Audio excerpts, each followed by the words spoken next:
You still have a choice. Leave now, or stay, and I will make your life a nightmare until you wish you hadn't." Sergeant Dylan Vischer stepped closer. His badge caught the morning sun as his eyes moved slowly across Grace Keener's house like he was already measuring it for demolition. His mouth curved into something that wasn't a smile, just enough to show he meant every word. Grace's hands were shaking. 6 weeks of invented violations. 6 weeks of this badge treating her childhood home like it was already gone.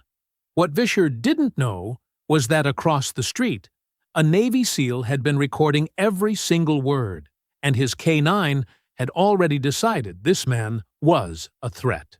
Before continuing, comment where in the world you are watching from and make sure to subscribe, because tomorrow's story is one you can't miss.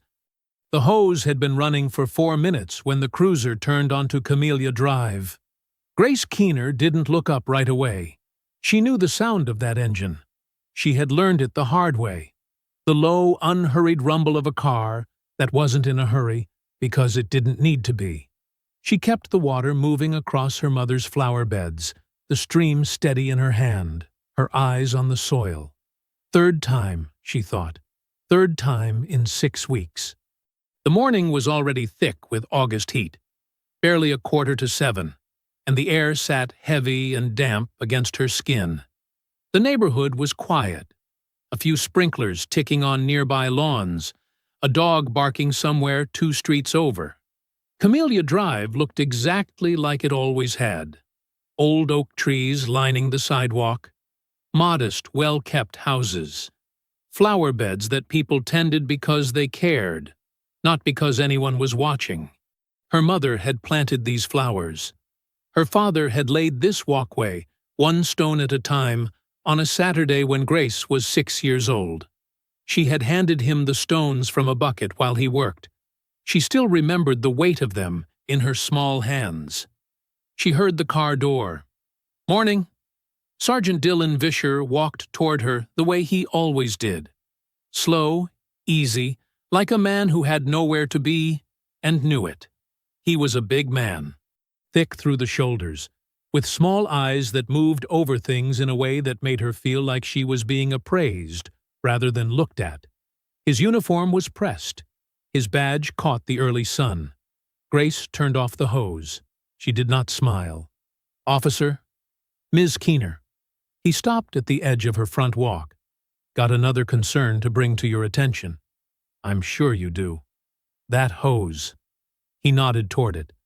Crossing the public easement line again. Code violation. Grace looked at the hose. It lay flat against the grass, exactly where it always rested. She looked back at him. "That hose is 14 inches from the easement line," she said. Section 12, Paragraph 4 of the Municipal Code requires 6 inches minimum clearance. I looked it up. After your last visit. Something moved behind his eyes. Cold and slow. "Move it, anyway." "And if I don't?" Vischer took a step forward. Then another. He was close now. Too close. And his voice dropped into something low and deliberate. "Then I write it up. And once it goes in the system, I make a call.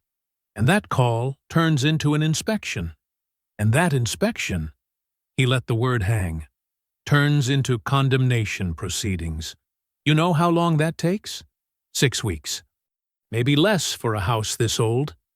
His eyes drifted to the front door, the windows, the roof, moving across her home the way a wrecking ball moves before it swings. "You'd be out before Thanksgiving." Grace's breath caught.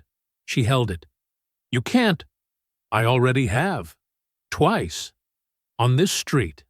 He leaned in slightly. "Nobody stopped me then.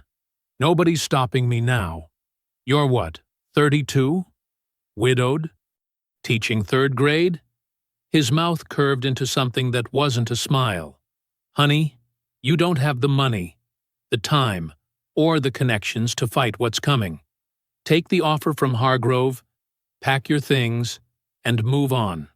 Or stay. And I will make your life a nightmare until you wish you hadn't." He was 6 inches from her face. Across the street, Conrad Clarkson had stopped walking the moment the cruiser door opened. He stood on the sidewalk with his canine, Atlas, at his heel, watching. He had seen this before. Not on this street, not in this neighborhood, but he had seen it. The particular way a man in uniform approached a woman alone. The angle of the body. The deliberate use of space. The badge doing the talking before the mouth even opened. He reached into his pocket and pulled out his phone. His thumb found the camera. He opened it, switched to video, and pressed record. Steady, unhurried. The way he did everything. He held the phone at his side, angled upward, the lens pointed directly across the street. Whatever was about to happen, it was going on record. Atlas moved first. The big German shepherd had been sitting perfectly still, but now his ears snapped forward, his head dropped low, and a deep, continuous sound built in his chest. Not barking. Something older and more serious than barking.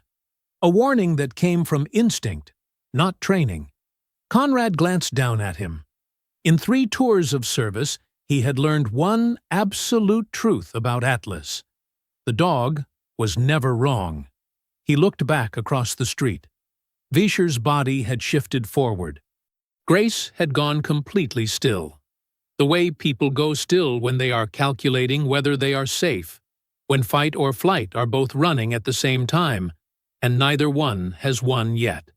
Conrad raised his phone, deliberate, fully visible, making sure the lens had a clean, unobstructed angle on both of them. Every word Vischer had just said was already on the recording. Every inch of that illegal proximity was already documented. He held the shot for 3 more seconds. Then he pocketed the phone and moved. He crossed the street in long, unhurried strides, Atlas matching him step for step. He didn't run. He didn't shout. He walked with the quiet certainty of a man who had put himself between danger and innocent people in places far worse than a suburban sidewalk. He stepped directly between Grace and Vischer. Not aggressively, not dramatically. He simply placed his body there, calm, immovable, a wall that had decided where it stood. Atlas sat at his heel and fixed his gaze on Vischer without blinking. Vischer stepped back. 1 step. Involuntary. Conrad looked at him with an expression that was not angry, not threatening, just completely, utterly serious. He said nothing for a moment. He let the silence do its work. Then, quietly, "I think you're done here." Vischer's jaw tightened. His eyes dropped briefly to Atlas, who had not moved, had not looked away, and showed absolutely no intention of doing either. Then back up to Conrad. Something shifted in Vischer's expression. The performance slipped, just for a second. And what was underneath it wasn't confidence. He straightened, adjusted his belt, looked past Conrad to Grace. "You think about what I said." He turned and walked back to his cruiser. Slow, deliberate, still trying to own the moment he had just lost. The door closed. The engine turned over. The cruiser rolled away. Grace let out a breath she hadn't realized she was holding. Her hands were shaking. She looked at the man standing beside her, this stranger who had just stepped into the middle of her life without being asked. Conrad turned to her. His expression was steady, even. "You all right?" She looked at him. Then at Atlas, who had finally, only now, relaxed his gaze and settled back on his haunches. "I don't know yet," she said honestly. Conrad gave a single nod, like that was a fair answer. Then he reached into his pocket and held up his phone between them, the screen still showing the video timestamp, still running. "He won't know I have this," Conrad said quietly. "Not yet." Grace stared at the phone, then at him. For the first time in 6 weeks, the shaking in her hands began to slow. The school day was the longest one Grace could remember. She stood in front of 23 third graders and taught them about community. What it meant, why it mattered, how neighborhoods were built by people who decided to stay. She used her best teacher voice. Steady, warm, present. Inside, she was anything but. Vischer's words had followed her through every hour of the day, settling into her chest like something with weight. You don't have the money, the time, or the connections. She had replayed the scene 100 times between morning circle and afternoon dismissal. The way he had leaned in, the way his eyes had moved across her house like he was already measuring it for something else. And then Conrad. The phone already raised, already recording, before he ever set foot on the street. She had seen the timestamp on that screen. He hadn't started recording when things got bad. He had started recording the moment Vischer got out of the car. That meant he had been watching before she even knew she needed a witness. She didn't know what to make of that, but she hadn't been able to stop thinking about it. She pulled into her driveway at 4:20 p.m. and sat in the car for a moment. He had shown her the phone that morning, the screen still running, the timestamp climbing, and said quietly, "He won't know I have this. Not yet." Then he had gone back across the street, and she had gone inside, and the day had swallowed her whole before she'd had a chance to breathe. She had his name. She had his words. She had the image of that timestamp burned behind her eyes. What she didn't have yet was the full picture. What exactly the recording had caught. How much of it was usable. Whether it was enough to mean anything at all against a man with a badge and apparent connections to people with money. She got out of the car and crossed the street before she talked herself out of it. Conrad opened the door on the second knock. He didn't look surprised. He stepped aside without ceremony, and Atlas moved back to make room, tail low and easy. "I want to see it," Grace said. "All of it. That's why I left the light on," he said simply. She followed him to the kitchen. A laptop sat open on the counter, already loaded. The video paused at the first frame. She could see herself on screen, standing in her front yard, hose in hand, Vischer's cruiser visible at the edge of the frame. Conrad hit play and said nothing. She watched in silence. Hearing it was different from living it.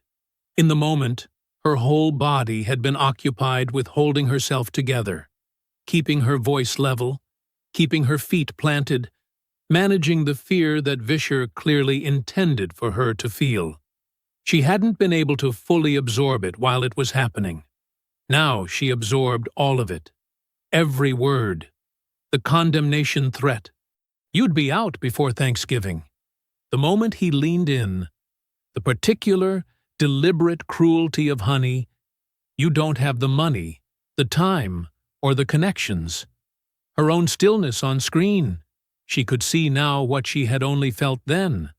The frozen quality of a person calculating whether they are safe. Then Conrad entering the frame. The way Vischer's body shifted back, just one step, just one, but unmistakable. A man who had been entirely comfortable, suddenly not. When it ended, she realized her arms were crossed tight against her chest. She uncrossed them deliberately. "That's all admissible?" she asked. "One-party consent state," Conrad said. "Everything on that recording is legal." She exhaled slowly. "How much of that is enough to—" "On its own?" He was honest about it. "Enough for a formal complaint. Not enough to guarantee anything happens to him." He turned to face her fully. "Has he done this before? To you? Specifically?" And so she told him. All of it. The 6 weeks of harassment. The 3 invented violations. The 2 neighbors who had already sold under pressure, including Miss Evelyn next door, who had lived on Camellia Drive longer than Grace had been alive. The rumor that Hargrove Development had a city official in their pocket. She told him about her parents building their lives in this house, about her father signing it over to her before the wedding. She told him about Jonas, briefly. just enough for Conrad to understand what this house was. Not property, not an asset, continuity, proof that her family was here, belonged here, and could not simply be erased. Conrad listened without interrupting once. When she finished, he was quiet for a moment. Then, filing a complaint tomorrow routes directly to Chief Herter. He'll warn Vischer by noon. One recording isn't enough to survive that. He looked at her steadily. But one recording is a start. We keep building. We. She noticed the word. So did something in her chest.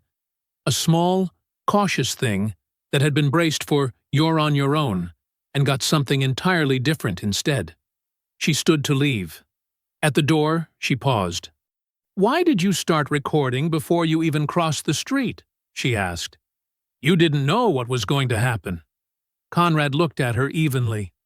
"I knew enough," he said. Grace nodded once and walked back across the street to her house. The evening air sat warm and still around her. She went inside and stood in her parents' kitchen for a long moment. For the first time in 6 weeks, the fear in her chest had something next to it. It felt a little like fighting back. Grace was back across the street by 7:15 Thursday morning. She had spent Wednesday night the same way she'd spent most nights lately, lying awake in the quiet house, staring at the ceiling, thinking. But this time, the thinking had a different quality to it. Less circular. More like planning. By the time the sun came up, she had a list of questions in her head, and no patience left for waiting. She knocked twice. Conrad opened the door already dressed, coffee in hand, Atlas at his side. He looked at her the way he always seemed to look at her, like her arrival was simply the next logical thing. "Come in," he said. They sat at his kitchen table, plain and functional, nothing on it except 2 mugs and the quiet between them. Grace wrapped both hands around her coffee and looked at him directly. "I need to understand the plan," she said. "Not the outline, the actual plan." Conrad nodded, like that was the right question to start with. He explained it simply. Vischer was not operating alone. That much was already clear from the Hargrove connection, which meant a single complaint against a single officer would get buried fast. Chief Herter would receive it, flag it for Vischer, and by the next morning there would be a counter-narrative ready.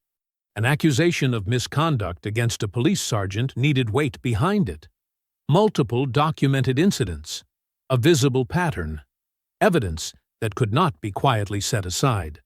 "So we build the record first," Grace said. "We build the record first," Conrad confirmed. "You keep your routine exactly as it is. Nothing changes. You water the flowers, you go to work, you come home. Normal. I walk Atlas at 6 every morning and again in the evenings. Nobody thinks twice about a man walking his dog." He paused. "But I'm always watching." Grace was quiet for a moment. "How long?" "However long it takes him to show himself again." His voice was even. "Men like Vischer don't stop. That's the one thing working in our favor." She nodded slowly. Then she looked down at her mug, and something shifted in her expression. Something quieter and heavier moving up from beneath the practical conversation. "Can I tell you something?" she said. "About the house." "Go ahead." So she told him. She told him about her father, Drake, who had worked the same job for 26 years so that he could pay off the mortgage and have something real to hand down, who had signed the house over to her before her wedding because he wanted her to have something that was truly, legally, entirely hers. Something that couldn't be taken away by circumstance or bad luck or the wrong year. She told him about her mother's garden, the same flower beds Vischer had used as his excuse 3 times now, and how her mother had spent 20 years learning every plant by name. Then she told him about Jonas. Not much. Just enough. She told him that Jonas had stood on this porch the first time she brought him home and looked at the street and said, "This is your armor, Grace. You understand that?" This is the thing that holds you up. She told him that Jonas had been gone 18 months now, taken in a car accident on a Tuesday afternoon while she was teaching multiplication tables, and that she had learned to live with that the way you learn to live with any wound, carefully and with constant attention to where it hurt. She told him that Vischer knew she was a widow, had said it to her face, used it like a blade, widowed. Teaching 3rd grade. Like her losses were a list of weaknesses. Like grief was the same thing as surrender. She stopped talking, looked out the window. This house is the last place where all of them still exist, she said quietly. My mother, my father, Jonas, all of it. If I lose it… She didn't finish the sentence. She didn't need to. The kitchen was very still. Conrad looked at her for a moment, not with pity.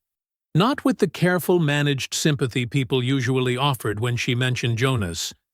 He looked at her the way someone looks at a thing they understand. Then we don't lose it, he said. 3 words. No performance in them. Just a statement of fact. Grace pushed her chair back and stood. She had a classroom to get to. She picked up her bag, and at the kitchen doorway she paused and looked back at him. What do you actually do? She asked. For work. What is it you do? Conrad considered the question for just a moment. I used to do a lot of watching, he said. Grace held his gaze for a beat. Then she nodded once, walked down the hallway, and stepped out into the morning. For the first time in 6 weeks, something other than dread walked out of that house with her. Thursday morning, 6 a.m. sharp. Conrad came out of the front door with Atlas at his heel, the same as every morning. Same route, same pace.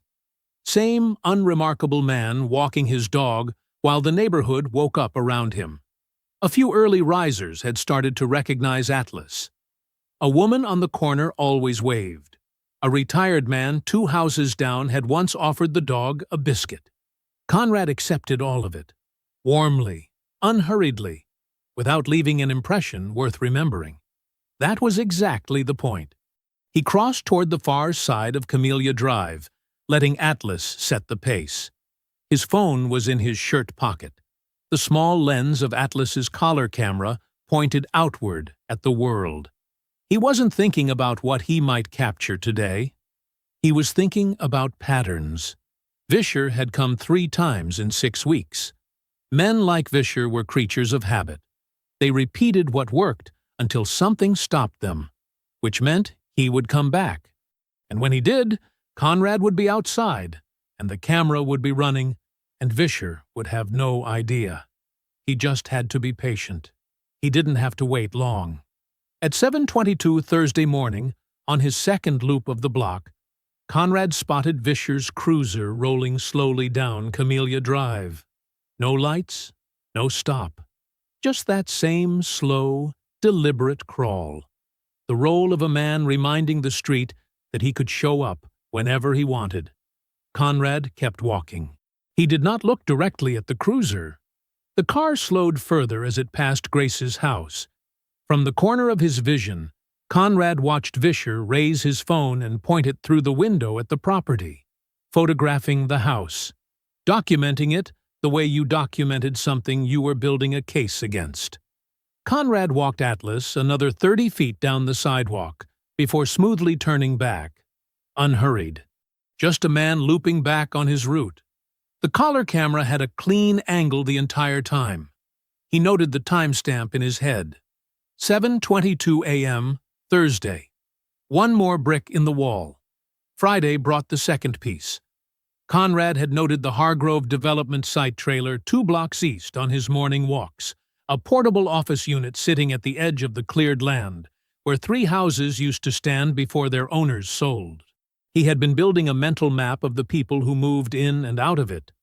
On Friday afternoon, walking Atlas past the Walgreens on the main road, he spotted Vischer's personal vehicle, not the cruiser, his own gray pickup, parked near the far corner of the lot. Vischer was standing outside it, talking to a man in a white Hargrove Development polo shirt. They weren't loud. They weren't obvious. They looked, to anyone glancing over, like two people running into each other in a parking lot. Conrad walked Atlas to a bench near the store entrance and sat down. Normal. Unbothered. He scratched Atlas behind the ears, while the phone in his free hand recorded the exchange across the lot. The Hargrove rep pulled a folded document from a clipboard and handed it to Vischer. Vischer looked it over, nodded twice, and handed it back. They shook hands. Brief, businesslike, the handshake of two people who had done this before. The Hargrove rep returned to his truck.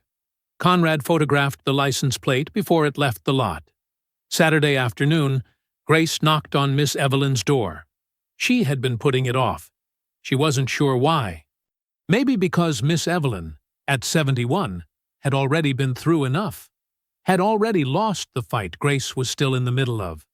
And telling her the full truth felt like reopening something that had only barely closed. But she needed to know, and Miss Evelyn deserved to. She told her everything, sitting in Miss Evelyn's small living room, surrounded by 50 years of a life well lived. Miss Evelyn went very quiet as she listened. The kind of quiet that isn't emptiness, but wait. When Grace finished, Miss Evelyn looked at her hands in her lap. "He came to my door in October," she said softly, "stood right where you're sitting, and told me my fence was going to fail every inspection from here until I couldn't afford to fix it anymore." She paused. 2 days later, a man from Hargrove knocked and offered me assessed value. She looked up. I was scared. I was alone. And I signed. Her voice dropped to nearly nothing. I've regretted it every single day. Grace reached over and covered her hand. Neither of them spoke for a long moment. Saturday evening, Conrad was waiting on Grace's porch when she got home. He held up his phone without preamble and played the Walgreens footage. Grace watched the exchange. Vischer, the polo shirt, the document, the handshake. And when it ended, she looked up slowly. "That man," she said, "the one from Hargrove." Her voice was steady but tight. "He came to Miss Evelyn's door." Conrad nodded. "We have a pattern now," he said. 3 documented contacts, a direct coordination meeting, a clear connection between Vischer and Hargrove. He held her gaze. "But we need one more piece before this goes anywhere. Something that ties the whole thing together." Grace looked at her house. The flowers, the porch, the blue door. "Then we get it," she said. She went inside, sat at the kitchen table in the quiet, let herself think, carefully and without rushing, that this just might work. Sunday morning came in quietly. Grace was at the kitchen table with her coffee and a stack of lesson plans. The back door opened to let in what little breeze the morning offered. The house was peaceful in the way it only was on Sundays. No alarm, no rush, just the slow tick of the old clock in the hallway and the birds working the oak trees outside. Her phone rang at 8:14. She glanced at the screen. Her father. She picked up, smiling. "Hey, Dad." "Grace." His voice stopped her cold. Drake Keener had a voice built for reassurance. Deep, steady. The voice of a man who had talked her through every hard thing since she was old enough to have hard things. She had never once heard it sound the way it sounded right now. Tight, controlled, frightened underneath. "What happened?" she said. "I just got off the phone with the City of Maplecrest Code Enforcement Office." He paused, and she could hear him choosing his words carefully, the way he did when he was trying not to alarm her, while being unable to hide that something was very wrong.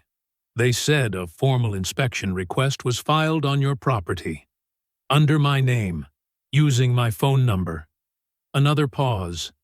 "Grace, I didn't file anything. I never called anyone." "Someone used my information." She set down her coffee mug. "They scheduled it for next Monday," he said, "and they flagged it. They specifically flagged it as a potential condemnation assessment." The kitchen was very still. Condemnation. She knew what that word meant in plain language. She had been a homeowner long enough to know. Condemnation meant a city-appointed inspector walked through your home looking for violations. Enough violations, and the property went on an abatement list. And once it was on that list, she was already dialing Conrad before her father finished the sentence. He was at her door in 4 minutes. She let him in, and he sat down at the kitchen table with his laptop without being asked, already moving, already working the problem. Grace sat across from him and pulled up the city's code enforcement page on her own phone while she relayed everything her father had told her. Conrad typed the name of the assigned inspector. Then the firm, Crane and Associates, LLC. He found it in under 3 minutes. "Look at this," he said, and turned the laptop toward her. Crane and Associates was a private inspection firm operating under a city subcontract. Standard enough on the surface. But the firm's registered business address was a suite in the same building as Hargrove Development Group's regional office. 3 of Crane and Associates' last 5 municipal contracts had been awarded within 60 days of Hargrove breaking ground in the corresponding neighborhoods. The connection wasn't hidden. It just hadn't been looked for. "If their inspector cites enough violations," Conrad said, his voice flat and precise, "the city places the house on a municipal abatement list. From there, Hargrove submits an acquisition offer at assessed value, not market value, assessed. And the city—" He stopped. Let her finish the thought. "Forces the sale," she said. "Forces the sale." Grace put the phone down on the table. She sat very still, looking at nothing, while the full shape of it settled over her. This wasn't Vischer showing up with invented code violations and intimidation tactics. That had been the warning shot, the pressure designed to make her sell willingly. This was what came next, when she didn't. This was the machinery behind the man. Built quietly, operated through paperwork and procedure and city contracts, dressed up in the language of municipal process so that by the time anyone understood what was happening, it would already be done. They had filed a complaint under her father's name. They had forged his information.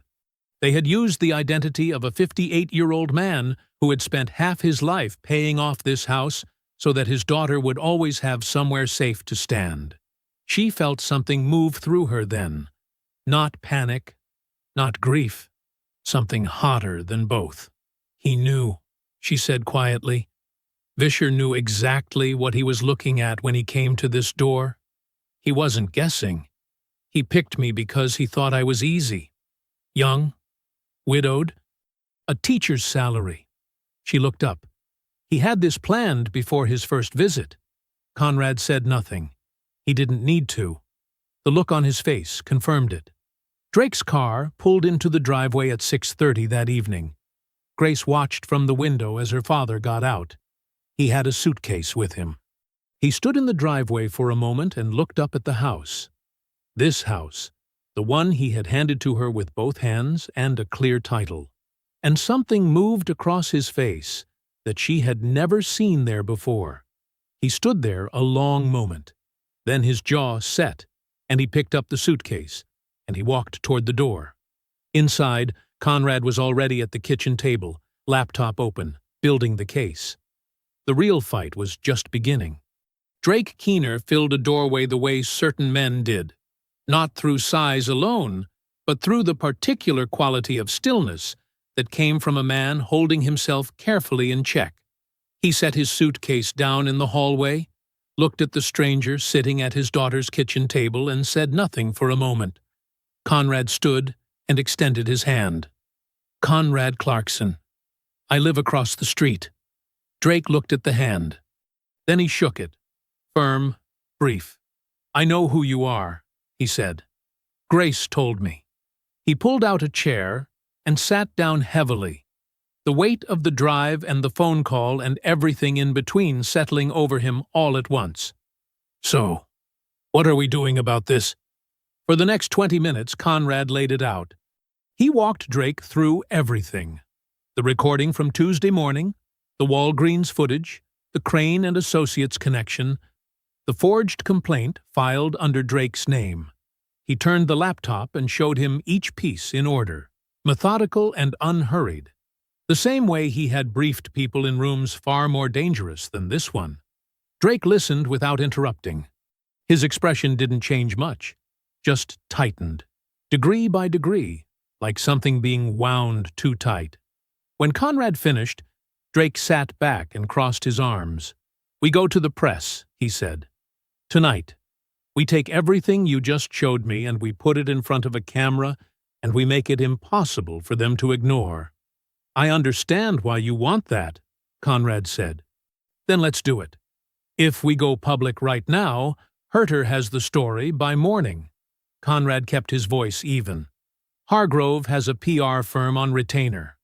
By noon tomorrow, the narrative is that a grieving young widow is making accusations against a decorated officer because she doesn't want to comply with legitimate code enforcement.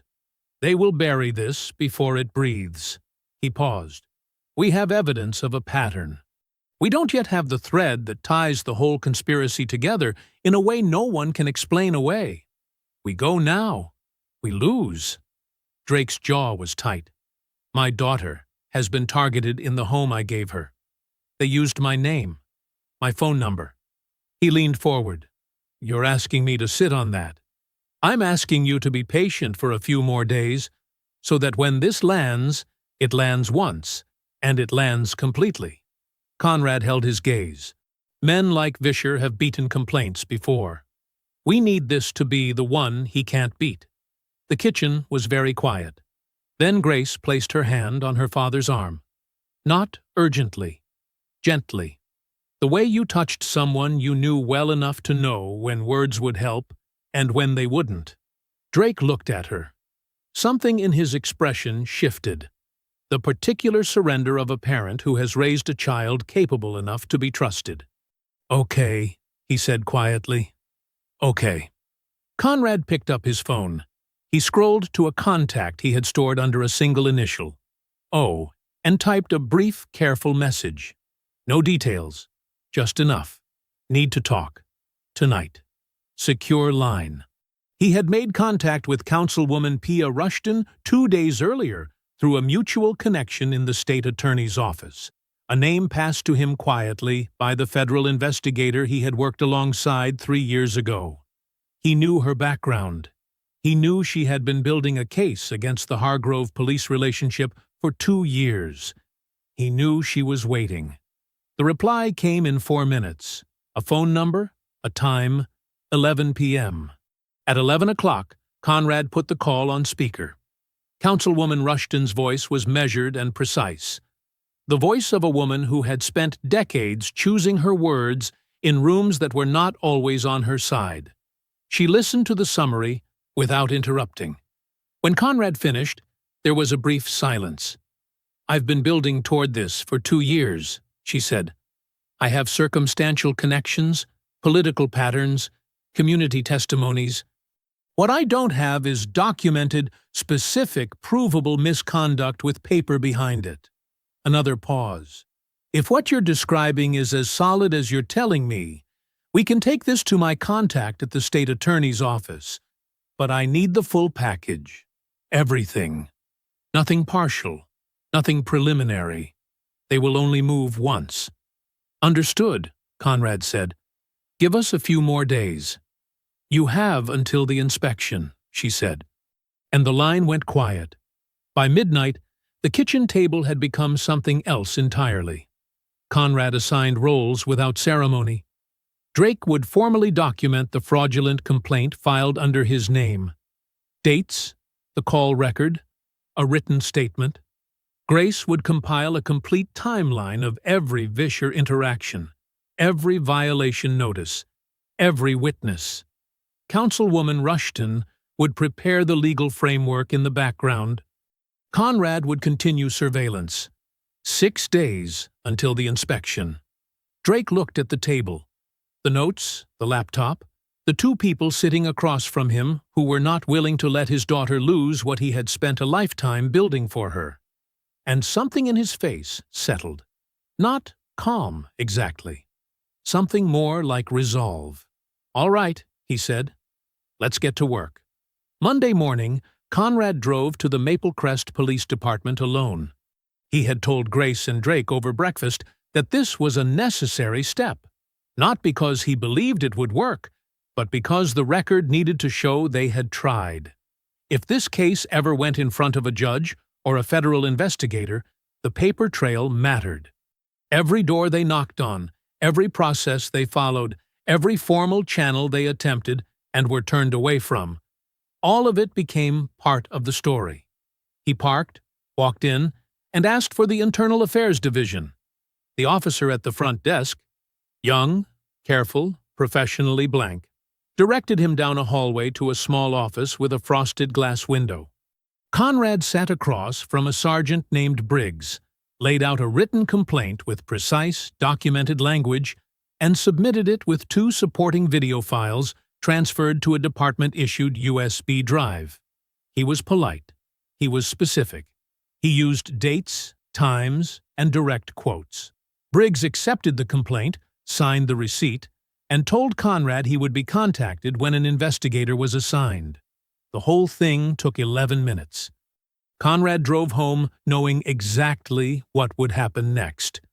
The call came at 2:47 that afternoon. A department administrator informed him that his complaint had been received, logged, and assigned to an investigator. The investigator's name was Officer Dominic Denzel. Conrad thanked her, ended the call, and immediately looked up the name. It took him less than 2 minutes.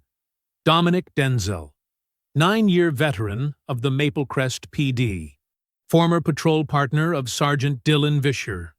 They had worked the same beat, driven the same routes, filed reports side by side from 2011 to 2019. There was a photograph on the department's community outreach page from 4 years ago. Vischer and Denzel at a neighborhood barbecue, both grinning, paper plates in hand. Conrad set the phone down on the kitchen counter. He wasn't surprised. He wasn't even particularly angry. In his experience, systems protected themselves the same way everywhere. Quietly, efficiently, and with the complete confidence that nobody was watching closely enough to notice. He wrote the assignment down in his notes. Date, time, investigator name, prior relationship to subject. Every detail documented. Then he moved on. Grace had spent her lunch break on the phone. She had found the attorney through a bar association referral. A civil rights lawyer based in Atlanta named Pamela Harmon, who had handled 3 municipal misconduct cases in the past 5 years. Grace had prepared for the call the way she prepared for parent-teacher conferences. Notes organized, facts ready, nothing left to memory. Harmon listened carefully and asked sharp, precise questions. Grace answered all of them. When she finished, Harmon was quiet for a moment. Then she said what Grace had been afraid she might say. "The evidence you're describing is strong, genuinely strong. Under normal circumstances, I would tell you we have a solid foundation for a federal civil rights claim." A pause. "But your inspection is in 6 days. To file for an emergency injunction, I need a minimum of 2 weeks to prepare the motion properly, gather supporting affidavits, and get in front of a federal judge. We don't have 2 weeks." Grace pressed her fingers against the bridge of her nose. "Is there anything?" "Not on the injunction timeline. Not responsibly."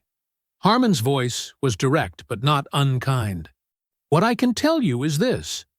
If you can delay or survive that inspection, the case you're describing is exactly the kind of thing I take on pro bono. You get me the full evidence package, I will make time for it." Grace thanked her, ended the call, and sat in her car in the school parking lot for 3 minutes before going back to her classroom. She laid it all out that evening at the kitchen table. She told Conrad and Drake about the complaint assignment, Denzel, the former partner, the 9 years together. Then she told them about the attorney, the timeline problem, the injunction that wasn't coming in time. She kept her voice steady and her language plain. No dramatics. Just the facts. Drake sat with it. He looked at the table for a long moment.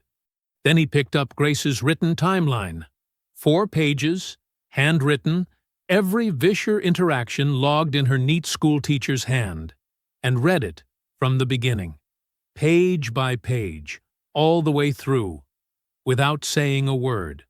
When he set it down, his eyes were red at the edges. "You've been carrying all of this alone," he said.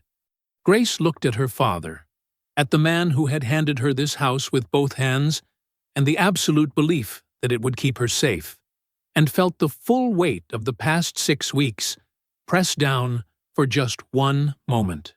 "Not anymore," she said. Tuesday was a good day at school. Grace's 3rd graders had been working on a unit about families and history, where people came from, what they carried forward, why it mattered. She had spent the morning listening to 8-year-olds describe their grandparents' houses, their family recipes, the things that got passed down. A boy named Kenny told the class that his great-grandmother still lived in the house where she was born. The class had gone quiet with a kind of instinctive respect that children sometimes showed before they were old enough to know why. Grace had stood at the front of the room and smiled, and felt it move through her like a blade. She got home at 4:30, still carrying the feeling. The brochure was in her mailbox, glossy, full color, folded into thirds like a real estate flyer, like something you'd find at an open house. The front read, "Maple Crest Commons, a new vision for community living." Beneath that, a photograph of a sleek modern building against a bright blue sky. Grace stood at the mailbox and looked at it. Then she carried it to the front porch and unfolded it. The inside spread was a bird's-eye rendering of the completed development. She could see the whole thing from above. Clean lines, identical roof lines, a courtyard in the center with ornamental trees that would never grow in this climate. Streets labeled with new names. Green space precisely placed where green space photographed well. She found Camellia Drive. She found it because she knew exactly where to look. The slight curve of the road, the oak trees along the left side, the intersection at the far end. She traced the familiar shape of it with her eyes, the way you traced something you had known your whole life. Her house was not there. Miss Evelyn's house was not there. The 2 lots sat inside the development's footprint as smoothly as if nothing had ever stood on them.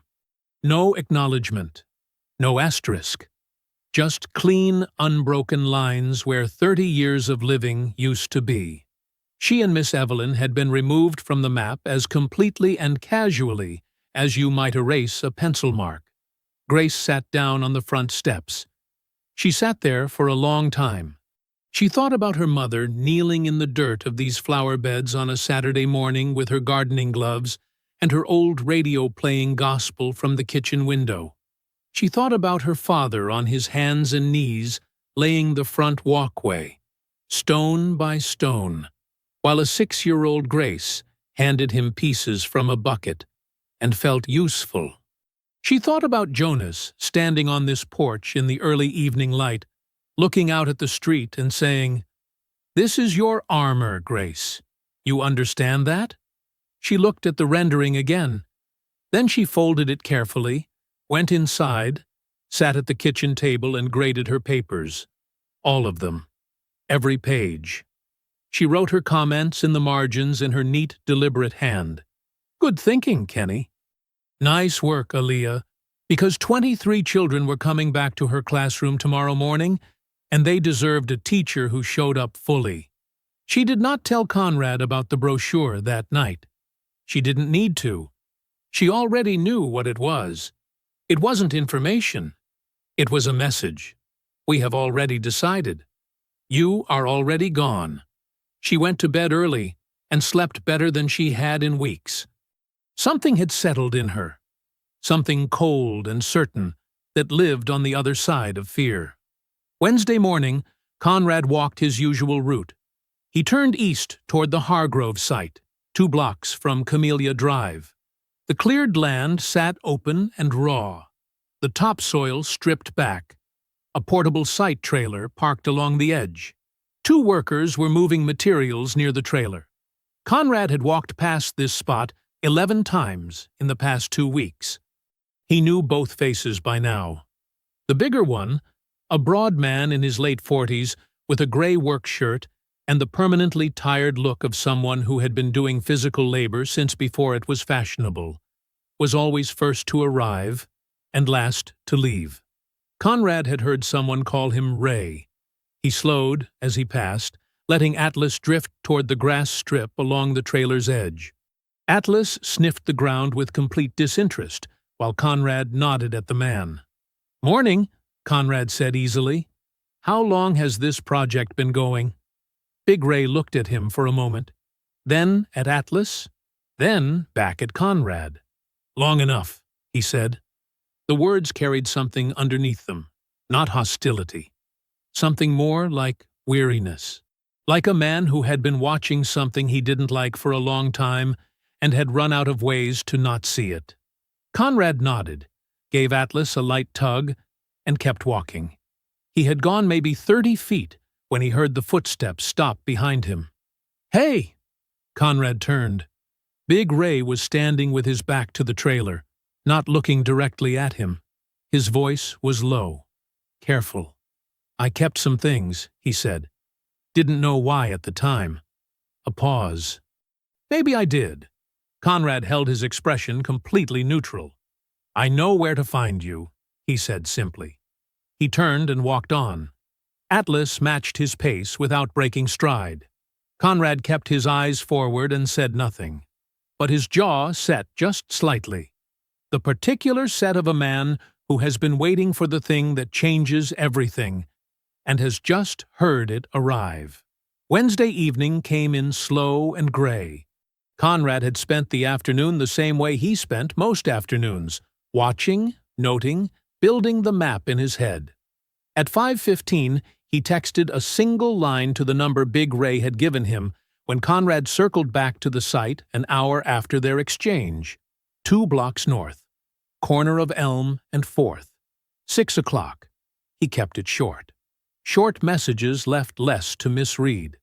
He arrived 5 minutes early and walked Atlas along the block once before settling near the corner.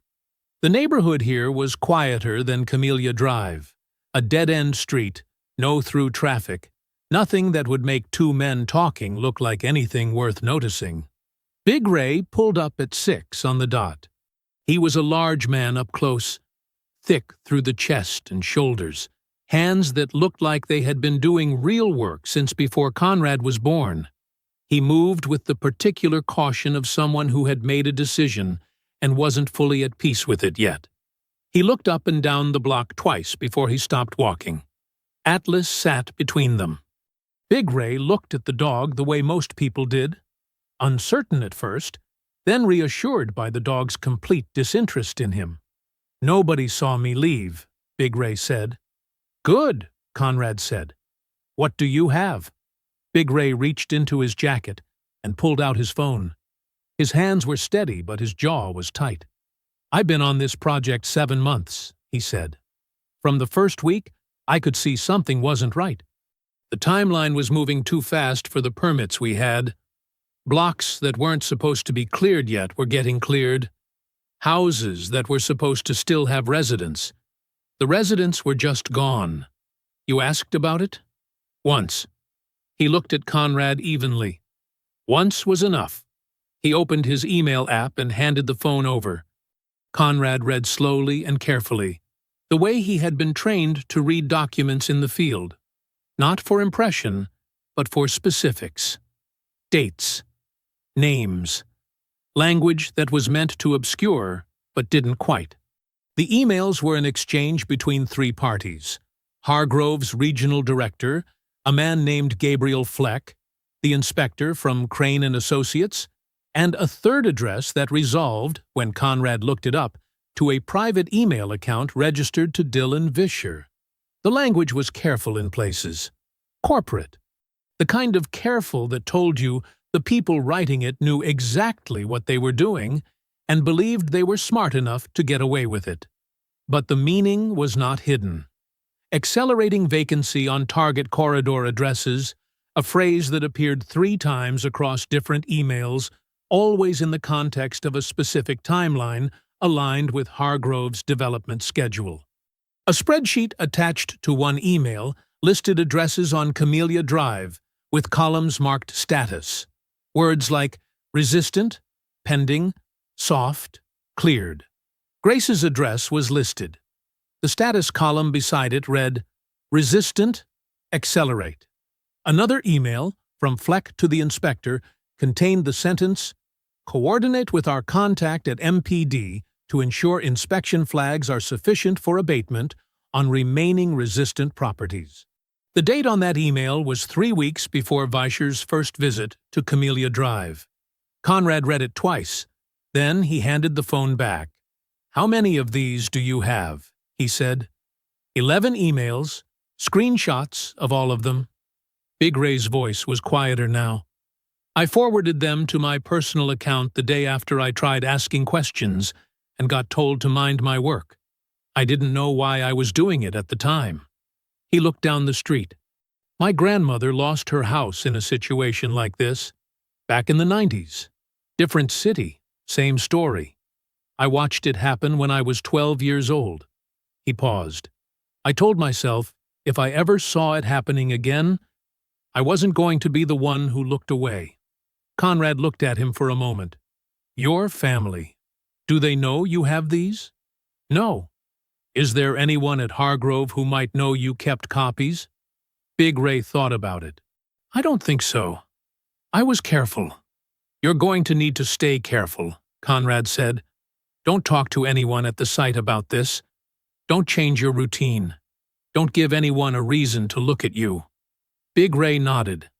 Conrad photographed all 11 emails on the spot, methodical and thorough. Then he backed everything up to the encrypted cloud server he used for sensitive documentation, a habit so automatic at this point that his hands moved through it before the thought had fully formed. He added a second backup to a server with a different provider. Then a third copy, sent encrypted to a recipient address only he controlled. Whatever happened next, these emails were not going anywhere. That night, Conrad laid it all out on Grace's kitchen table. He turned the laptop to face her and Drake, and walked them through the emails one by one. The names, the language, the timeline, the spreadsheet with their address marked resistant. He kept his voice even and plain. Just the facts, in order, without editorializing. Drake read the words accelerate beside his daughter's address, and went very still. Grace read the email from Fleck to the inspector. Ensure inspection flags are sufficient for abatement on remaining resistant properties. And something behind her eyes went quiet and hard. She reached out and touched the screen, her finger resting just below the date stamp. 3 weeks before he first came to my door, she said. He was already assigned to me. Conrad nodded. He called Councilwoman Rushton's secure line from the kitchen table, put it on speaker, and read her the key passages. There was a silence on the other end that lasted several seconds. Then, "Get me the full package. I'll have my contact at the state attorney on the phone by morning." The kitchen was quiet after the call ended. Drake sat back in his chair. The tightness that had been in his face since Sunday had not gone away, but something had shifted underneath it. Purpose, maybe. The particular forward-leaning feeling of a fight that could actually be won. Grace sat at the table, the same table where she had eaten every important meal of her life, and let herself cry. Not from fear, not from grief, from the very specific, overwhelming relief of someone who has been holding their breath for weeks and has finally been given permission to exhale. Her father reached across the table and covered her hand with his. Neither of them said anything. They didn't need to. Thursday had been a good day. That was the part that made it worse. The state attorney's office had confirmed receipt of Councilwoman Rushton's preliminary briefing. The civil rights attorney, Harmon, had called Grace at lunch to say she had reviewed the email chain summary and was clearing her schedule.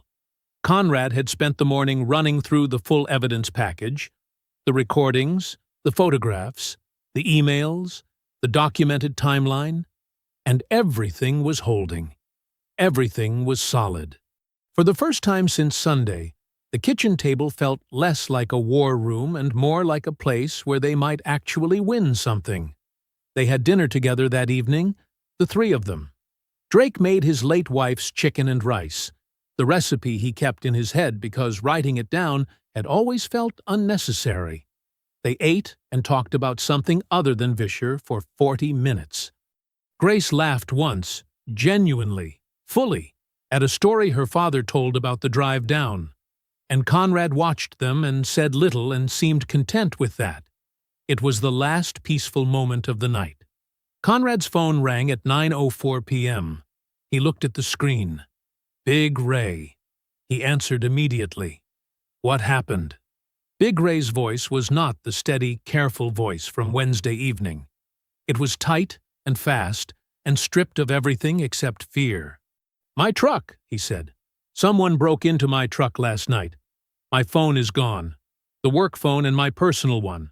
Both gone. I came home an hour ago and tried to get into my laptop, and it had been wiped. Remotely. Everything on it. Gone. Conrad stood up from the table. Grace and Drake went quiet instantly. Are you at home right now? Yeah, I'm here. Stay there. Don't go back to the site tonight. Don't contact anyone from Hargrove.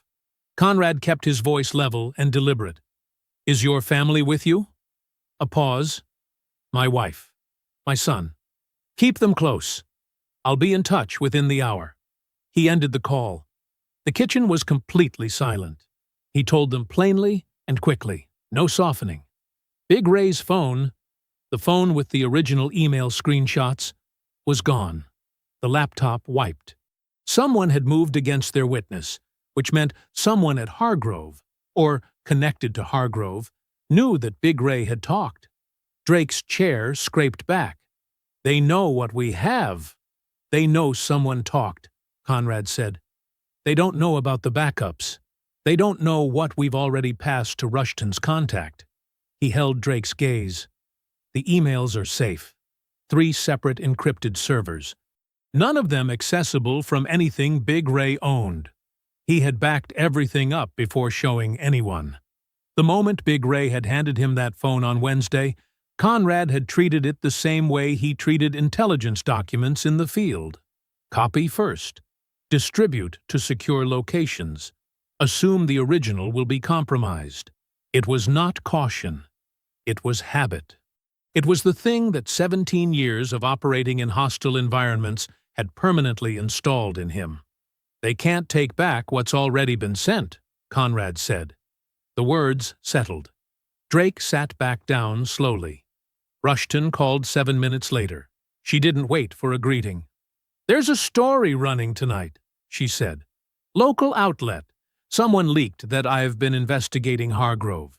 The piece is framing me as a political opportunist, targeting a development company bringing jobs and investment to Maple Crest. Her voice was controlled but tight. 3 of the 4 council colleagues I need for a formal motion have already gone silent. I've had 2 texts and 1 voicemail since the story posted, all variations of the same message. Let's wait and see. Does it compromise the state attorney contact? Conrad asked. No. That's a separate track, and they don't know about it. A pause. But it narrows what I can do publicly before the investigation is formally opened. Conrad thanked her and ended the call. He looked at the table. Grace was watching him. Drake was watching him. He started to speak. Then the back door opened, and Drake stepped outside to move his car forward in the driveway. He had mentioned it blocking the sidewalk earlier, and was back inside in under 90 seconds. He stood in the doorway. In his hand was a printed photograph. Grace's house. Full color. Taken from the street. sharp and clear. Across the front of it, stamped in heavy red ink, "Condemned." "All 4 tires," Drake said. His voice was very quiet. "All 4.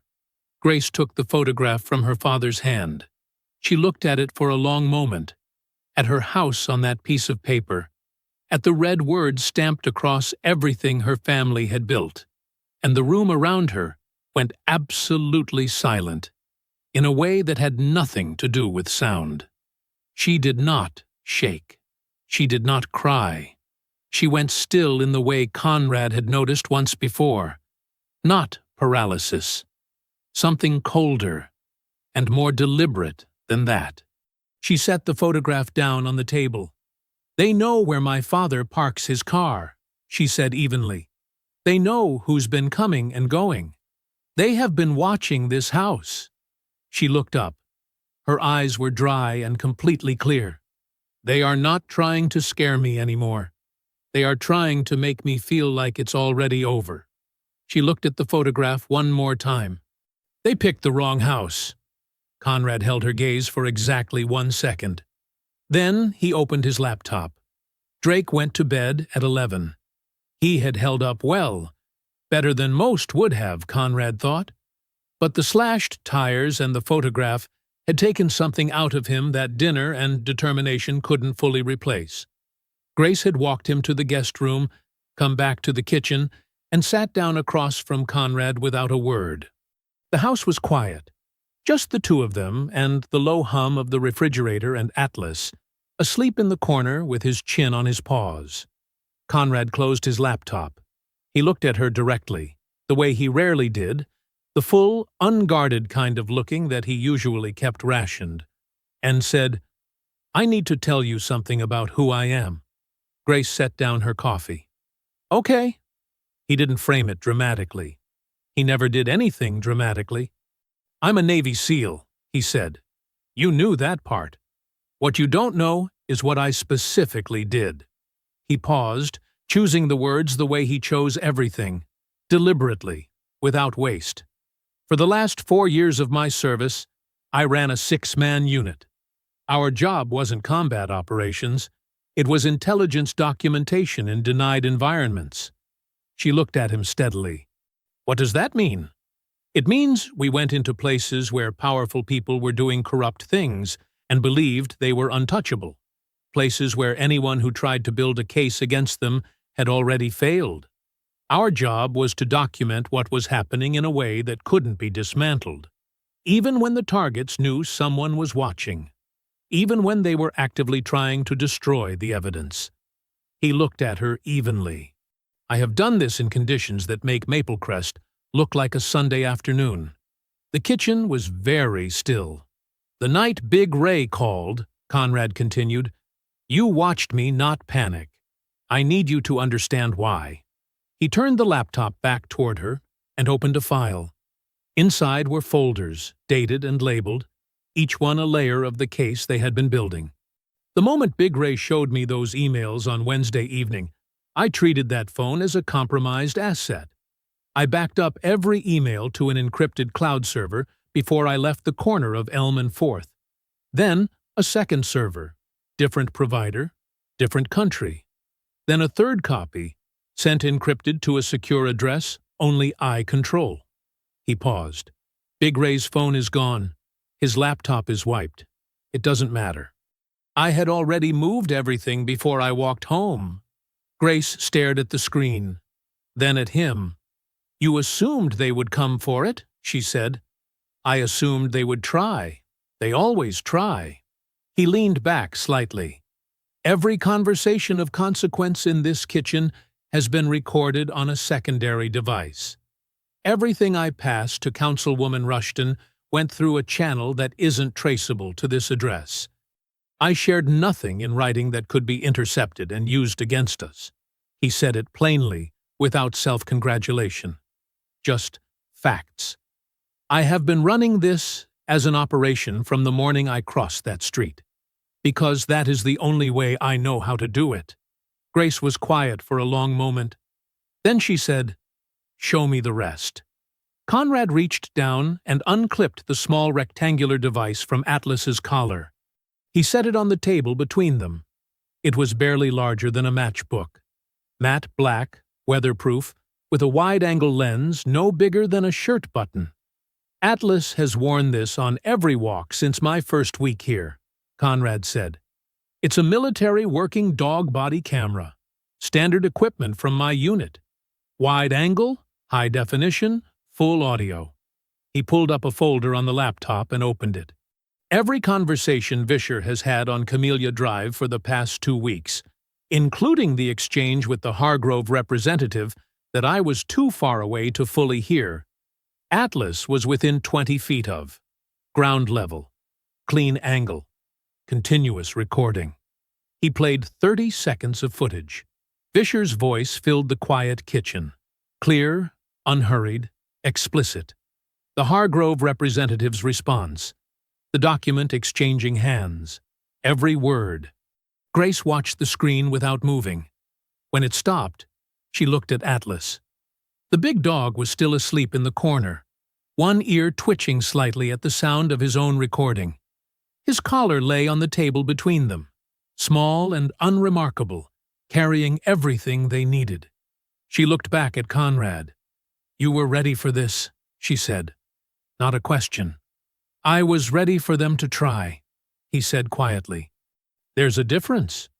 Grace looked at the folders on the laptop, at the collar on the table, at the man across from her who had crossed a street on a Tuesday morning and quietly, methodically built an architecture of accountability around her house, while she was at school, teaching other people's children.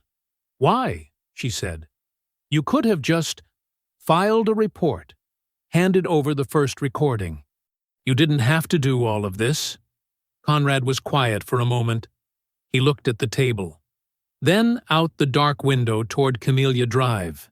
When he spoke, his voice was low and without performance. "I have spent 17 years protecting people in places where the system had already failed them," he said. "I know what it looks like when the machinery turns against someone who did nothing wrong." He paused. "And I know what it costs when nobody does anything about it." He looked at her. "I wasn't going to be the one who looked away." The kitchen held that for a moment. Then Grace nodded once, slow and certain, the nod of someone who has just understood something fully and completely, and reached out and picked up the collar from the table. She turned it over once in her hands, set it back down carefully, like something that deserved to be treated with respect. "Okay," she said. "What do we do tomorrow?" Nobody slept much Thursday night. Conrad had been at the kitchen table until past 2, running through the evidence package one final time, not looking for holes, exactly, but pressure testing it the way he pressure tested everything, asking himself what a good defense attorney would attack first, what a sympathetic journalist could misread, what a compromised investigator might try to dismiss. He had done this in the field with mission plans, sitting in forward operating bases with a headlamp and a satellite phone, finding every weakness before the weakness found them. By 2:30, he was satisfied. By 6, he was dressed and at the table again, with coffee, a legal pad, and a list of names. Grace came downstairs at 6:15. She looked at him, looked at the legal pad, and without a word went to make a second pot of coffee. Drake appeared 20 minutes later. Nobody talked about sleeping. Nobody talked about the photograph. They all understood, without saying it, that last night was last night, and this morning was something else entirely. "Sit down," Conrad said. "Both of you. We have 36 hours. He walked them through it methodically, the legal pad in front of him, each move numbered and sequenced. "Everything has to happen today," he said, "before end of business Friday. Not Saturday. Not Sunday morning. Today. Because we need the legal and federal mechanisms to activate over the weekend so that by Monday morning, when Crane's inspector shows up at this address, he has nowhere to go." He tapped the first item on the list. The evidence package goes to a federal civil rights investigator named Roy Carver. I worked alongside Carver in a DOD capacity 3 years ago. He runs civil rights fraud cases out of the regional federal office.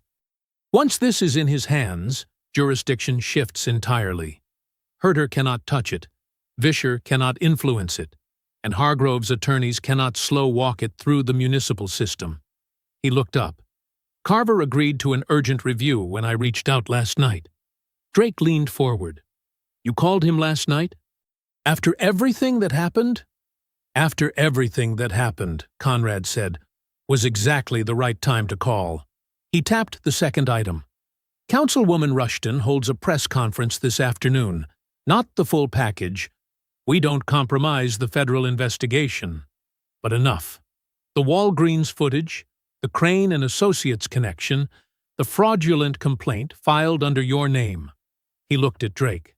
Public credibility matters. We need the story on record before Monday. He tapped the third. Harmon files the emergency motion this morning. Inspector conflict of interest. Documented financial ties between Crane and Associates and Hargrove. She needs a federal judge to grant a stay on the inspection. He paused. She said last night she has a judge in mind. Someone who has seen this kind of case before. The kitchen was quiet for a moment. And what do we do?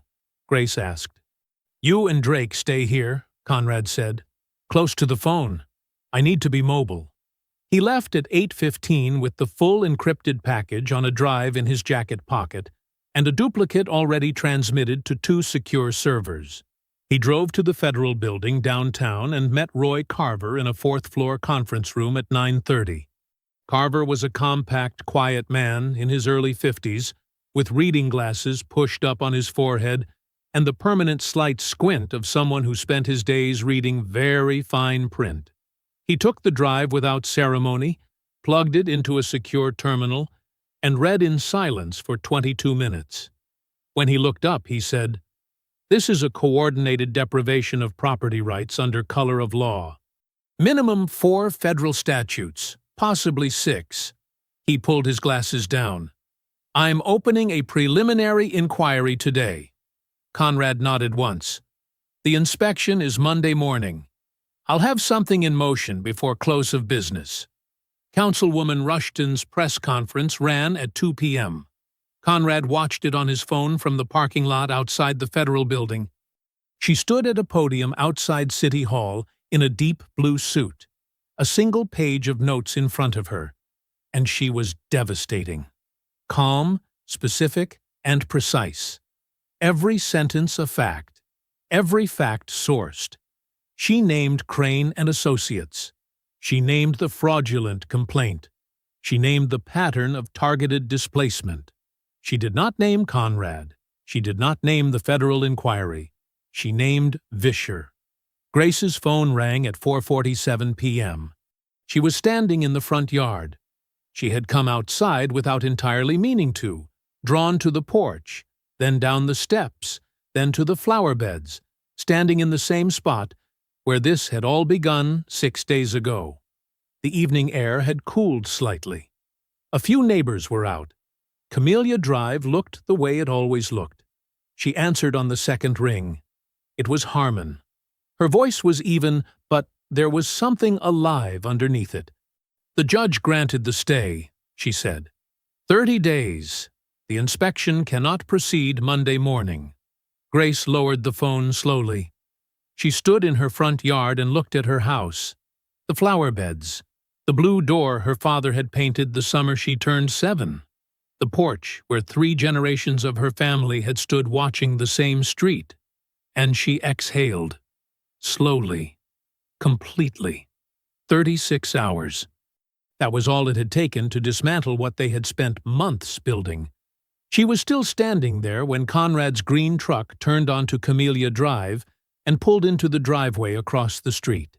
He got out and looked at her over the roof of the truck. She held up the phone. He nodded once. That was enough. Nobody suggested sleeping in. By 7 Monday morning, all 3 of them were dressed and downstairs. Drake made coffee without being asked. Grace sat at the kitchen table with her hands wrapped around her mug and said very little.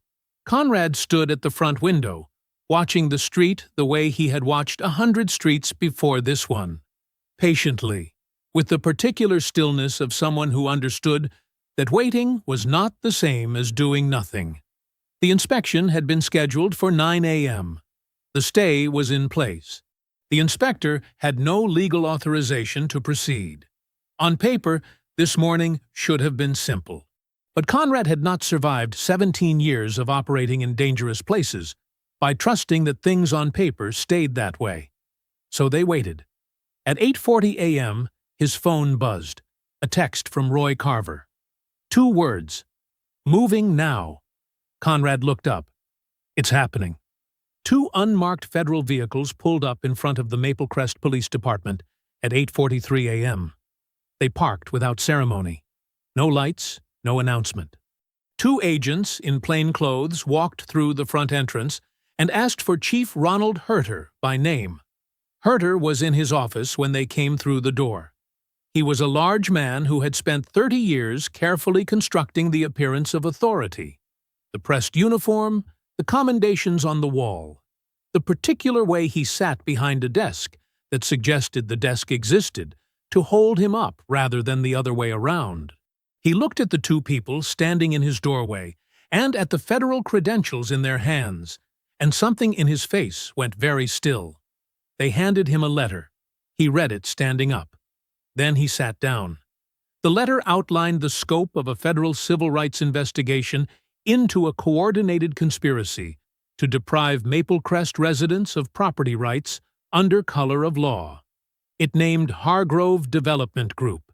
It named Crane and Associates. It named the fraudulent complaint filed under Drake Keener's information. And it named Sergeant Dylan Vischer, who was to be placed on immediate administrative leave, effective that morning, pending the outcome of the federal inquiry. Herter read it twice. Then he made a decision in under 60 seconds. The decision was not complicated. Ronald Herter had built his entire career on one foundational principle: never be the last man standing in a burning building. He had not protected Vischer because he believed in him. He had protected him because Vischer had been useful and the risk had seemed manageable. The risk was no longer manageable. He reached for his phone. He did not call Vischer. He called his department's public affairs office. The Crane and Associates inspector arrived on Camellia Drive at 9:02 a.m. He drove a white company truck with the firm's logo on the door. He turned onto the street slowly, clipboard visible on the passenger seat, moving toward Grace's address with the unhurried confidence of a man arriving to perform a routine task. He got 3 houses down before he saw the unmarked vehicles parked 2 blocks ahead, near the intersection. Federal plates, 2 men in plain clothes standing beside them, making no effort to be inconspicuous. He slowed, looked at the address on his clipboard, looked back at the vehicles. He sat there for 11 seconds. Then he put the truck in reverse, turned around at the nearest driveway, and drove back the way he came. The clipboard stayed on the passenger seat. He did not stop. He did not get out. He did not come back. Grace was on the porch when it happened. She had come outside at 8:50 with her coffee, Drake beside her, both of them watching the street without pretending they were doing anything else. She saw the white truck turn onto Camellia Drive. She recognized the logo on the door. She had looked up Crane and Associates enough times in the past week that the name had embedded itself like a splinter. She watched it slow down. She watched it stop. She watched it turn around. She did not cheer. She did not cry. She stood on her porch and watched that white truck disappear around the corner and felt something move through her that was quieter and deeper than celebration. The particular feeling of a thing that was supposed to happen, that powerful men had spent months engineering to happen, simply not happening, being stopped, being turned back. Her father put his arm around her shoulders. Neither of them spoke. By 10 a.m., Chief Herter's public statement was live on the department's website. Conrad read it aloud from the kitchen table, his voice completely flat. Herter expressed his deep concern over officer conduct. He pledged full and transparent cooperation with the ongoing federal investigation. He described his commitment to the highest standards of integrity within the Maple Crest Police Department. He did not mention Vischer by name. He did not need to. Everyone reading it understood exactly who he was talking about, and exactly how quickly Ronald Herter had decided that 20 years of looking the other way had never happened. Drake listened to the whole thing without expression. When Conrad finished, Drake said, "He didn't even call him first." "No," Conrad said. "He didn't." Drake nodded slowly. The nod of a man who had lived long enough to recognize a coward performing loyalty he never once possessed. Outside, Camellia Drive sat quiet in the morning light. Vischer's cruiser did not appear. For the first time in 6 weeks, the street was just a street. Tuesday morning arrived like a different world. Grace sat at the kitchen table with her phone and watched the regional news app refresh with the particular surreal feeling of seeing something private become suddenly, completely public. Councilwoman Rushton's press conference footage was everywhere. Local news sites, regional affiliates, 3 different social media platforms. The story had grown legs overnight. By 7 a.m., it had been picked up by 2 statewide outlets. By 8, a national civil rights organization had issued a statement of support. Drake sat across from her, reading quietly. Conrad stood at the counter with coffee, watching his own phone. None of them said much. There was a particular kind of silence that came after a long fight started turning. Not celebration exactly.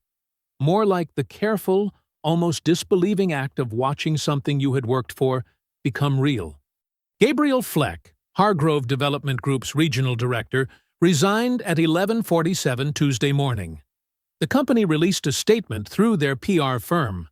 Carefully worded, heavy with phrases like, "does not reflect our values," and "committed to ethical business practices," that managed to throw Fleck completely under the bus, while mentioning Hargrove's community investment record 4 times in 6 paragraphs.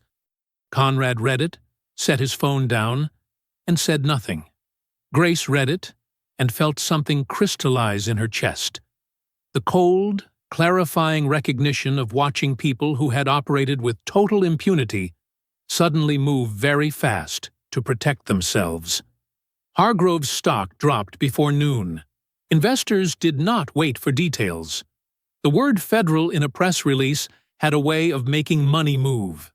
By Tuesday afternoon, the city had formally terminated Crane & Associates' municipal subcontract, pending review of the firm's practices.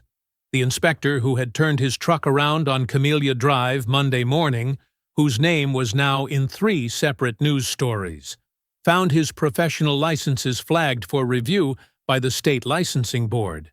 He had not spoken publicly.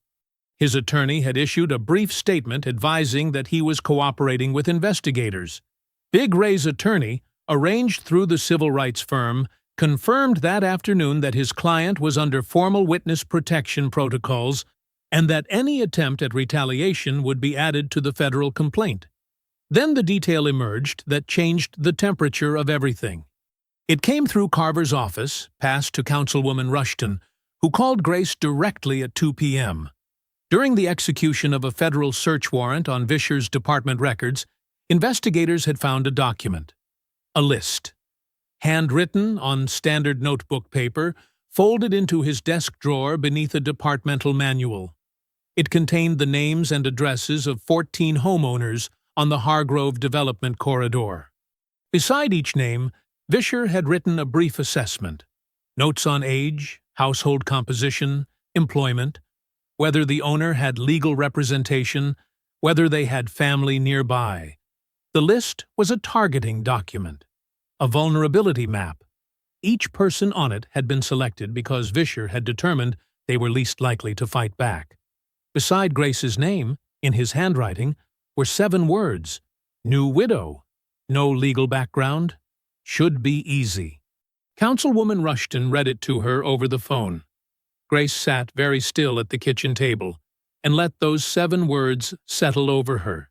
She thought about the first morning Vischer had come to her door, how he had looked at her, how he had calculated the angle of his approach before he ever opened his mouth. He had not arrived at her house as a police officer responding to a complaint. He had arrived as a predator who had done his homework. She had been a name on a list, a vulnerability score, an asset to be acquired. She looked at her father across the table. He had heard it too. She had put the call on speaker without thinking. Drake's face was absolutely still. He was looking at the table and breathing very carefully. "Dad," she said quietly. He shook his head once, not dismissing her, just needing a moment. By Wednesday morning, the story had been running for 36 hours and showed no signs of slowing. Miss Evelyn called at 7 a.m. Her son had been on the phone with an attorney since Monday evening. The sale contract on her house had not yet closed, and with the Hargrove investigation now federal, the attorney had moved successfully to freeze the transaction. Miss Evelyn's house was not gone. Not yet. Maybe not at all. The civil rights firm called Grace at 8. They were taking all Camellia Drive displacement cases on contingency. Every homeowner who had been targeted. Every fraudulent complaint. Every manufactured inspection. All of it. She walked into her classroom at 8:40. She had not told her students anything. She had not told their parents anything. She was their teacher. Whatever was happening on Camellia Drive stayed on Camellia Drive. The principal met her at the classroom door. "The parents have been talking," he said simply. He looked at her with an expression that sat somewhere between pride and apology. Sorry she'd had to go through it. Proud of how she had. "I hope this is all right." He opened the classroom door. Every member of the school staff who was not currently with students was standing inside the room. The principal began to clap. The staff joined him. 23 third graders, who did not fully understand what they were clapping for, but understood that their teacher had done something that mattered, clapped loudest of all. Grace stood at the front of her classroom. She did not hold it together. She did not try very hard to. Kenny, the boy who had told the class about his great-grandmother's house, looked up at her from the front row with the straightforward sincerity of an 8-year-old and said, "Are you okay, Ms. Keener?" She laughed and wiped her eyes and told him she was better than okay. She meant it completely. 3 weeks later, the mornings were different. Not dramatically. Not in any way that would be obvious to someone passing through. The street looked the same. The oak trees, the sidewalks, the modest, well-kept houses sitting in the early September light. But the quality of the quiet had changed. It was no longer the quiet of people holding their breath. It was the quiet of people who had exhaled. Miss Evelyn was on her porch by 7 most mornings now, coffee in hand, watching the neighborhood the way she had watched it for 30 years before fear had driven her inside. Her son had made 3 phone calls and a same-day drive from Birmingham the week after the federal inquiry opened, and the sale contract, not yet closed, still sitting in escrow, had been rescinded. The house was hers. It had always been hers. Now the paperwork reflected that again. 2 doors down, the Hargrove brochure that had appeared in mailboxes up and down the street had been replaced, in several windows, with small hand-lettered signs. Some said, "Not for sale." One, in Miss Evelyn's front window, said simply, "We are still here." Grace saw the green truck before she heard anything. She was at the kitchen window with her coffee, a Saturday habit, unhurried, no alarm, no lesson plans, when she noticed Conrad's front door open. He came out carrying a box, set it in the truck bed, went back inside, came out with another.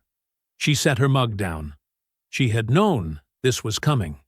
His shoulder was healed, had been healed for 2 weeks. if she was being honest about what she'd observed. He had mentioned Virginia once, briefly, in a conversation about what came next. She had not asked him to elaborate, and he had not offered. Some things didn't need to be mapped out ahead of time. She went to the kitchen and stood at the counter for a moment. Then she opened the cabinet above the stove and took down her mother's recipe box. The sweet potato pie had been her mother's signature, the dish she made for every occasion that mattered, the one she had never written down, because, she said, written-down recipes were for people who didn't trust their own hands. Grace had learned it by standing beside her at this stove and watching and asking questions and being told to just feel when it was right. She had made it twice since her mother passed. Once for her father's birthday. Once for Jonas, the first Thanksgiving they spent in this house together. He had eaten 2 slices and declared it the finest thing he had ever tasted, which she knew was not entirely objective, but loved him for anyway. She had not made it for anyone outside family. Until now. The truck was 3/4 loaded when she crossed the street. She carried the pie in both hands, still warm, covered with a dish towel the way her mother had always covered it. Conrad was at the tailgate, adjusting a bag, when he heard her footsteps, and turned. He looked at the dish in her hands, then at her face. She held it out. He took it carefully, the way you took something you understood was not a casual gift. "You didn't have to," he said. "My mother made this for people who mattered," Grace said. "So." Conrad looked at the pie for a moment. Something moved across his face, quiet and unguarded, the closest thing to unguarded she had ever seen from him. Atlas appeared from behind the truck and sat between them, ears forward, looking up at the dish with professional interest. "That's not for you," Conrad told him. Grace laughed. It came out easy and full and real, and she realized it was the first time she had laughed on this driveway in a very long time. She looked at him steadily. "My mother used to say that a house is just wood and brick until people love it into something real." She glanced back at Camellia Drive, at the flower beds, the blue front door, Miss Evelyn raising her coffee cup from the porch next door in a small, unhurried salute. "I used to think that was just something Moms said." She looked back at Conrad. "Thank you for seeing what it was worth." Conrad held her gaze. He didn't deflect it, didn't minimize it, didn't reach for a modest answer.